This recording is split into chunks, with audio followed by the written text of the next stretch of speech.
문제가 아마도 이 세 개의 문제가 굉장히 복합된 것이 아닌가라고 생각됩니다. 그래서 그 전부터 이게 누구든지 한국의 노동자로서 다 같이 경험하는 범노동계적 문제가 있을 것이라고 보고요. 그 다음에 특히나 이분들이 돌봄 업종에 종사하시기 때문에 경험하시는 문제가 있고, 더더군다나 그게 코로나의 상황이기 때문에 이제 평소와 달리 발생한 상황들이 있지 않을까. 그래서 이거를 조금 분리해 볼 필요가 있겠다라는 거고요. 범노동계적 차원에서의 문제는 지금 가장 중요한 것이 어쨌든 우리나라에서는 그 고용 안정이라든지 소득 안정을 가장 넓게 지금 포용하고 있는 정책이 바로 고용보험 정책이죠. 그래서 이 고용보험 안에 지금 들어오느냐 아니면 그 안에 포괄되지 못하느냐의 문제가 굉장히 심각하고요. 법 제도적 사각지대도 적지 않게 높습니다. 실질적인 사각지대까지 고려하게 되면 굉장히 높고요. 그 실질적 사각지대에 지금 퐁당 빠져 계신 분들이 아마도 돌봄 종사자들이 아닐까. 그래서 이거는 돌봄 종사자뿐만 아니고 범노동계적 차원에서 지금 굉장히 핫 이슈가 되고 있는 그런 전국민 고용보험.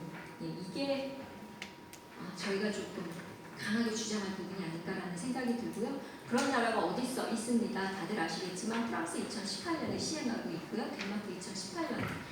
그래서 프랑스의 경우에는 자영업자까지 포함하고 있고요. 결국은 솔직하게 고백하죠. 프랑스가 다른 방법 없다. 사회보장세, 조세를 증액하는 방법. 그래서 증세를 통해서 이 방법을 해결을 했습니다. 이제 그런 것들이 좀 밑에서 기저에서 단단하게 이제 우리 돌봄 종사자들을 좀 받쳐주셨으면 좋겠고요. 그럼에도 불구하고 돌봄 종사자 안에 또 문제가 있다라는 거죠. 그래서 사실은 요거는 코로나하고 무관하게 이전부터 우리 이 돌봄계에서 돌봄 종사자분들이 이미 굉장히 많이 경험해 오셨던 바고요. 아주 단순하게 정리될 수 있을 것 같습니다. 요양보호사의 열악한 처우. 그래서 임금이라든지 소득 안정성이라든지 또는 고용 불안정성의 문제로 결국은 이제 회귀가 되는 것들을 우리가 확인할 수 있고요. 이제 이게 중요한 거는 결국 요양보호사 삶의 문제이기도 하지만 같이 연결되어 있는 그 어르신의 서비스의 질로 연결이 돼서 어르신의 삶의 문제로도 그대로 이제 직결이 된다라는 거죠. 그럼 이런 요양보호사의 어떤 열악한 처우에 대한 문제, 사실은 제가 앞서서 슬라이드를 보여드리면서 개인 영리업자가 운영하시는 또는 소규모의 재가방문 시설이 얼만큼 더 열악한가를 보여드렸는데 문제는 상대적인 거라는 거고요. 다 같이 어렵습니다. 하다못해 국공립 시설에 계신 요양보호사도 임금의 수준이라든지 또는 근로조건에서 어느 분 하나도 지금 그런 문제로부터 비껴나 있다라고 보실 수가 없을 것 같고요. 그래서 우리가 계속 주장하는 것이 요양보호사들의 임금이 생활임금 수준으로 높아질 필요가 있지 않는가. 지금은 기본소득, 최저소득, 최저임금을 이제 넘어가지 못하는 이제 그런 상황에 있다라는 거죠. 이분들한테 가장 우선 해결돼야 될 것이 무엇이냐라고 물었어요. 그랬더니 여러분들 다 예상하시듯이 본인들의 급여 체제를 월급제로 돌려주는 것이 가장 바라는 바이다라는 말씀들을 많이 하셨거든요. 그러니까 어떻게 생각하면 액수도 중요하지만 그 월급제로 된다라는 것은 결국은 고용 안정성의 문제이기도 하거든요. 이제 이런 부분들이 해결이 되어야 될 부분들이고요. 네. 그래서 상대적으로 지금 보시면 아시겠지만 요양 쪽에서 일하시는 돌봄 종사자하고 아까 말씀드린 맞춤 돌봄 서비스에 종사하고 계신 생활지원사 사이에 사실은 어떤 급여의 차이도 좀 있으셨습니다만 더 결정적인 차이는 고용 안정성의 문제였거든요. 그리고 이 코로나 상황에도 그 생활지원사분들이 계속 일하시고 계속 월급을 받으실 수 있는 이유는 그 서비스가 전에 무엇에 의해서 국가에서 운영하는 일종의 공공 서비스라는 거거든요. 그런 점에서 굉장히 큰 차이를 보이고 있고요. 그게 저희들이 지속해서 요양보호사들의 처우의 문제는 공공성 강화의 문제하고 분리할 수 없다라는 얘기를 또다시 반복적으로 할 수밖에 없는 것 같습니다. 그래서 국가의 역할, 공공성 강화해라. 공공성 강화 국가의 역할은 저희가 흔히 말할 때 재정의 지원자로서의 역할, 규제자로서의 역할 많이 언급합니다. 그래서 재정 지원자 또는 서비스 공급자로서의 역할을 확대하기 위해서는 늘 이야기하죠. 요양시설 확대하실 필요가 있습니다. 시설 요양의 경우에도 공공기관 비율은 3% 아직 못 넘기고 있고요. 제가는 들여다보실 필요도 없을 것 같고요. 지금 민간이 다 막 떠맡아 도맡아서 하고 계신 상황입니다. 그래서 서비스 공급자로서 국가 역할을 강화할 필요가 있을 것이다라고 생각이 들고요. 그런 어떤 노력의 하나로 지금 등장한 것이 사회 서비스 원의 형태가 아닐까라고 생각이 듭니다. 뭐 계속되어지는 그 논란도 있고 재정적인 어떤 그런 압박도 큽니다만은 사회 서비스 원이 어떻게 생각하면 굉장히 중요한 물꼬를 트는 하나의 그 대안 중에 하나가 아닐까라는 그런 생각을 하게 됩니다. 그 다음에 이제 또 좋은 바람직한 변화들이 있습니다. 서울시에서 하고 있는 건데요. 좋은 돌봄 인증 제도입니다. 물론 이제 시설 요양의 경우에는 2011년부터 이제 인증 평가제도 적용을 받고 있고요. 2020년부터 이제 서울시뿐만이 아니고 다른 재가 요양 시설들도 전국적으로 이제 평가 인증을 받게 되어 있는데 특히나 서울시의 경우에는 좋은 돌봄 인증 제도를 도입을 해서 인증을 3개의 영역으로 나누어서 좋은 일자리, 그러니까 종사자의 처우만을 집중적으로 봐서 좋은 일자리 인증을 해주시기도 하고 좋은 서비스, 좋은 기관 인증 이런 것들을 이제 하게 되는 거죠. 그 다음에 서울시의 공익형 방문 요양 서비스라는 것이 있습니다. 이게 이제 본인의 의지가 아니고 예를 들면 어르신이 갑자기 돌아가셨다거나 또는 갑자기 서비스를 제공할 대상자를 이제 잃게 되었을 때 연결이 끊겨서 비자발적으로 실직이 되셨을 때 이분이 다른 요양보호사하고 두 분을 같이 짝을 지어서 혼자 감당하기 힘든 형태의 이제 투입을 하게 되는 거고요. 그 비용이 사실은 서울시의 경우에는 좋은 돌봄 인증 제도를 이용해 그 인증을 받아서 인센티브를 받은 기관이 아마도 그런 인센티브 받은 비용의 일부를 이와 같은 이제 공익형 방문 요양 서비스에 사용할 수 있도록 했거든요. 뭐 이런 것들이 어떻게 보면 공익의 차원에서 요양보호사의 처우를 개선하고 또 굉장히 좋은 그런 돌봄들을 확대하는데 중요한 제도가 아닐까라는 그런 생각을 해보게 됩니다. 코로나19 때문에 이제 국제적으로 생긴 문제들은 뭐 다 아시겠지만 이제 이 감염병의 상황으로부터 노인은 어떻게 보호하고 그 다음에 우리 돌봄 노동자들은 어떻게 보호할 것인가 가장 큰 교훈은 그거라고 생각합니다. 집합이라는 것이 갖고 있는 위험성이 얼마나 큰가 특히나 노인같이 취약하신 분들을 집합적으로 이렇게 모아놓는 이 서비스의 형태라는 것이 바람직한 건가 적절한 것인가라는 고민을 해보게 되는데 왜냐고요? 코로나 같은 어떤 그런 코비드-N이라는 것은 앞으로도 지속적으로 발생할 상황이다라고 저희가 전제할 수밖에 없을 것 같습니다. 그래서 이런 감염병 상황이 일상화되는 상황에서 과연 지금처럼 그런 어떤 코비드 격리 뭐 이런 것들로 대응할 수 있겠느냐 결국은 이제 이런 규모가 큰 또는 집합되어진 이런 보호의 형태를 저희가 굉장히 다시 고민해 봐야 될 거다. 그럼 답은 뭐냐? 결국 지역사회로 돌아가셔야 되거든요. 그 필요성 때문에 이제 정부에서도 커뮤니티 케어 확장하겠다라는 야심을 보이셨고 지금 추진하고 계십니다만은 현장에서 들려오는 이야기는 다 아실 것 같습니다. 네.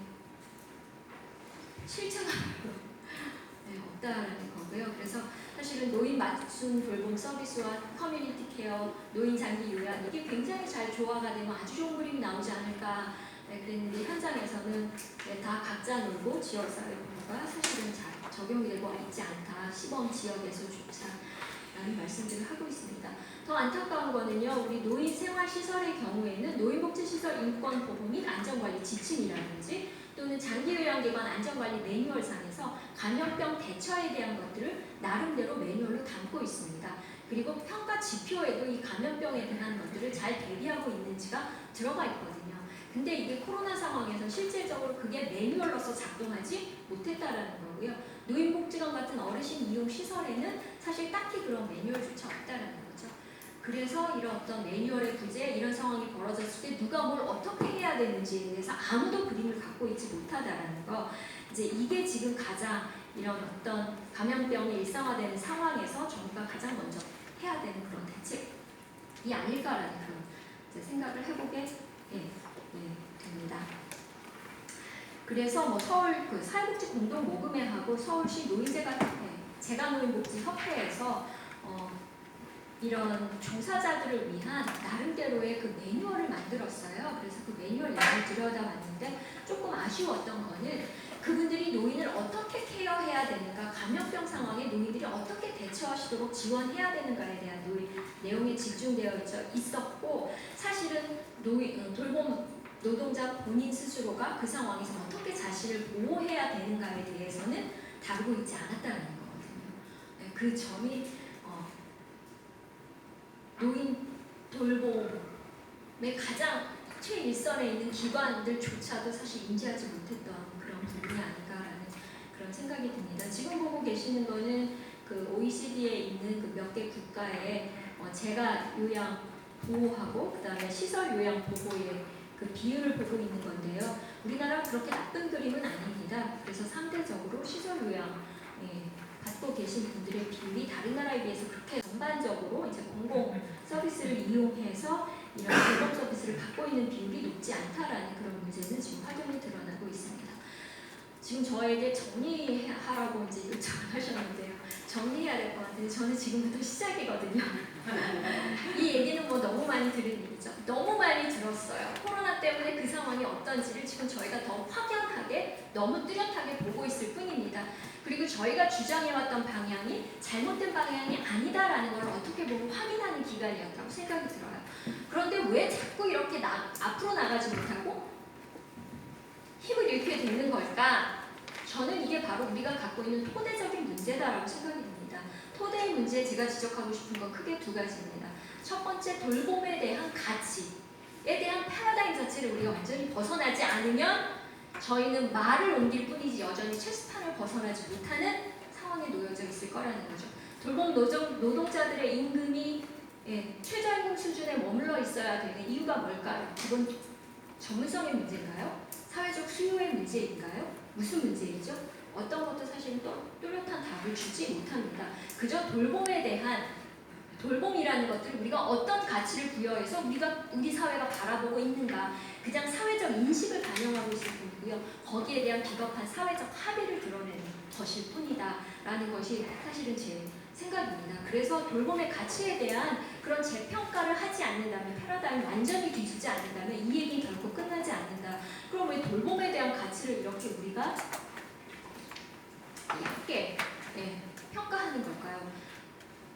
우리가 의존성이라는 문제 자체를 굉장히 비정상적인 것으로 규명해 왔기 때문이라는 거죠. 사실 코로나가 또 우리에게 주는 굉장히 중요한 교훈 중에 하나는, 저는 상호 의존성이라는 것이 굉장히 인간의 삶에서 정상적이고 이게 바로 인간의 존재론적 진실이다라는 것을 코로나가 보여주고 있다고 생각합니다. 하다못해 노인장기 요양 보험까지도 목적이 어르신의 독립적인 생활을 영위하도록 지원하고 해요.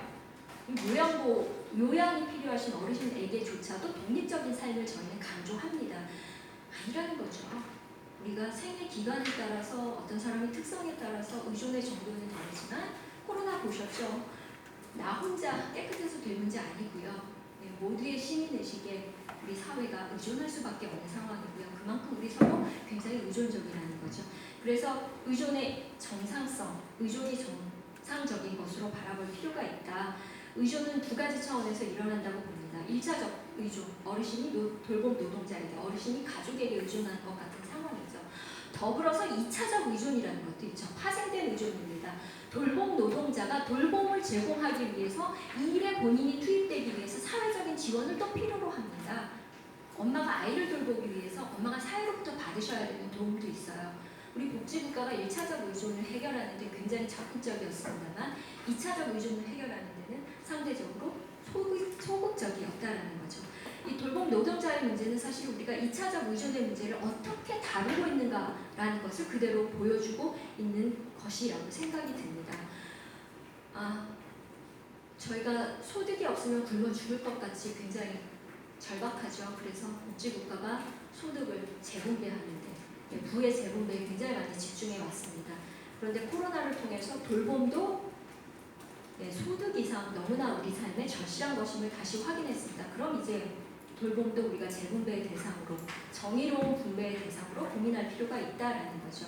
사실은 소득의 불평등한 분배라는 건 어떻게 보면 돌봄의 불평등한 분배로부터 나타난, 연결되어진 결과일 수도 있을 거라는 겁니다. 그래서 내가 누군가를 돌보기 위해서 희생하는 것에 의존해서 다른 누군가는 자기의 성취를 만들어낼 수 있을 거고요. 그런 성취된 사회적 지위가 그 사람이 본인에게 유리한 그런 어떤 분배 구조를 만드는 것을 더 강화시킬 거라는 거고요. 그래서 결국은 돌봄의 공정한 분배 없이는 저희가 보는 그런 어떤 소득이나 사회적 가치, 부의 공정한 분배 역시도 이룰 수 없다는 거죠. 그래서 이제는 저희가 정의의 기준을 소득의 불평등, 사회적 불평등 이런 것으로 보던 것을 이제는 돌봄을 기준으로 한 돌봄의 공정한 분배가 가능한 그런 돌봄복지 국가로의 지향 이런 것이 기본적으로 전제되지 않는다면 아마도 저는 10년 뒤에도 똑같은 이야기를 하고 있지 않을까라는 그런 생각을 해봅니다. 네.